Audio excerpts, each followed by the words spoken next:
Salam sejahtera bagi kita semua, Bapak Ibu Saudara-saudari yang dikasihi Tuhan. Selamat Natal menjelang tahun baru bagi kita semua. Jumpa lagi dalam renungan harian kita bersama saya Suster Petronella Brukaro PSCC. Hari ini hari Sabtu tanggal 30 Desember, hari ke-6 dalam oktav Natal. Bacaan Injil yang akan kita renungkan diambil dari Injil Lukas bab 2 ayat 36 sampai ayat 40 dengan tema kerinduan berjumpa dengan kanak-kanak Yesus. Ada pula seorang nabiah bernama Hana, anak perempuan Panuel dari suku Asyer. Sesudah kawin ia hidup bersama suaminya 7 tahun lamanya, lalu menjanda sampai berumur 84 tahun.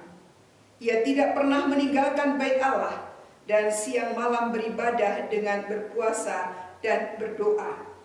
Pada saat itu juga ia mendekat dan mengucap syukur kepada Allah.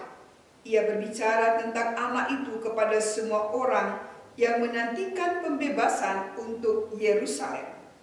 Setelah selesai semua yang harus dilakukan menurut hukum Tuhan, kembalilah mereka ke Galilea, ke kota mereka Nazaret.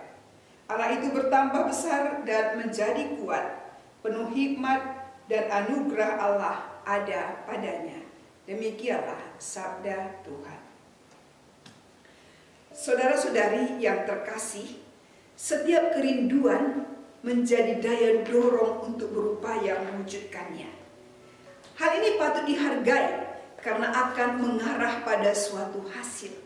Kerinduan mengenal dan berjumpa dengan pribadi mengandalkan usaha dan juga upaya agar menjadi pengalaman khusus dan pengenalan pribadi yang akan membuat orang saling akrab dan saling mengagumi. Pada hari ke-6 oktav Natal, Injil menampilkan sosok Hana, seorang nabi perempuan yang sudah tua dan juga sudah lama menjanda.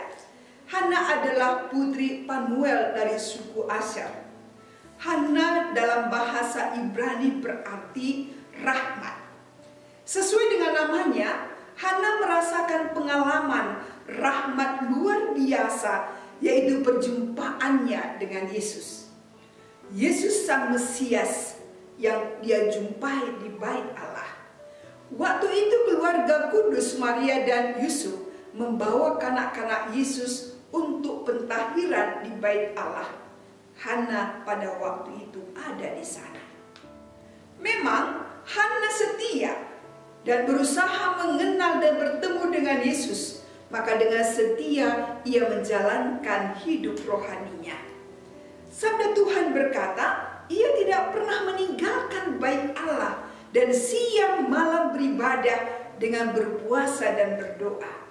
Dan pada ketika itu juga datanglah ia ke situ dan mengucap syukur kepada Allah dan berbicara tentang anak itu kepada semua orang yang menantikan pelepasan. Hana sungguh mengenal dan memahami Yesus yang kehadirannya adalah untuk melepaskan manusia dari belenggu dosa. Sambil bersyukur, Hana berbicara tentang kanak-kanak Yesus kepada semua orang yang menantikan pembebasan. Dengan demikian, Hana menjadi pewarta kabar gembira tentang kasih Allah yang menjelma, yakni Yesus Kristus.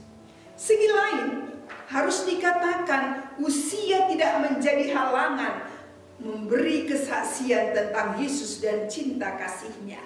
Kehadiran wanita yang sudah lansia, yang berdoa dan beribadah tidak sia-sia di hadapan Tuhan. Hana punya kesempatan bertemu dengan sosok yang telah dijanjikan Allah lewat para nabi dari generasi ke generasi. Dan ia memberi waktu dan hati untuk memahami yang dijanjikan Tuhan itu. Dan kerinduannya tergenapi karena ia selalu setia merenungkan dan berdoa kepada Tuhan. Siang malam dia melaksanakan ibadah dan berdoa untuk memelihara hidup rohaninya. Saudara-saudari yang terkasih, saat ini kita sedang merayakan dan mengalami sukacita Natal. Kita merenungkan secara mendalam kehadiran Allah di tengah-tengah kita lewat sabda yang menjelma menjadi manusia, sebagaimana diberitakan oleh malaikat Tuhan. Kita dapat semakin mengenal Dia bila kita juga ada upaya mengarahkan hati kita kepadanya. Maka sukacita Natal ini kiranya membangun kerinduan kita untuk terus-menerus dekat dengan Tuhan. Upaya-upaya mengenal Tuhan lebih dekat tentu harus ada pembiasaan diri dengan mau merenungkan, berdoa, mendengarkan sabda Tuhan, merayakan sakramen, ibadah, dan sebagainya.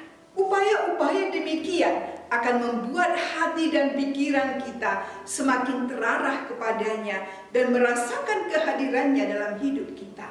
Maka saudara-saudari yang terkasih, mari kita meneladani gaya hidup Hana agar kita semakin merasakan Tuhan hadir dalam hidup kita dengan segala peristiwanya.